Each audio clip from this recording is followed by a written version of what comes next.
Et depuis ce matin, je vous le disais, les réactions sont nombreuses. À gauche, c'est donc un tollé. Moins attendu, la droite se divise, y compris au sein du gouvernement. Guillaume Dard et Nicolas Auer. S'attaquer aux bénéficiaires du RSA à 1 an de la présidentielle, c'est une nouvelle idée qui fait polémique. La gauche dénonce des propositions irresponsables. Faire croire aux Français que des abus qui peuvent exister au niveau du RSA, qui a été mis en place d'ailleurs par ce gouvernement, serait la cause, je cite ces propos, d'un cancer qui rongerait la société, c'est absurde et dangereux. C'est ceux-là encore qu'on va aller embêter, ils n'ont pas assez de problèmes dans la vie, on va leur en créer de plus. Et pour faire quoi? Les contraindre à travailler? Mais ils ne demandent pas mieux que de travailler la plupart d'entre eux. Donnez-leur un emploi, vous verrez s'ils n'iraient pas. Pour certains, à droite, à l'UMP comme au gouvernement, les abus supposés sont en ligne de mire.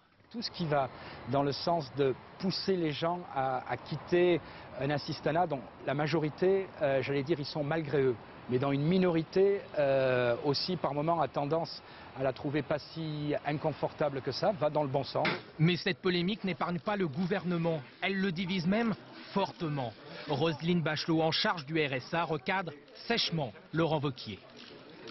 Cette proposition pose des difficultés de principe et des difficultés de faisabilité. Dans le cadre du RSA, un revenu de subsistance est toujours inférieur au revenu d'un salarié qui travaille au SMIC, dans tous les exemples et dans toutes les configurations familiales. Ici à l'Elysée, tous sont conscients que l'assistanat sera l'un des thèmes au cœur de la campagne présidentielle de 2012. Mais pour l'instant, aucun commentaire. Nicolas Sarkozy se réfugie dans un silence prudent. En clair, il attend de savoir quel écho rencontrent ces propositions avant de trancher. Et dans un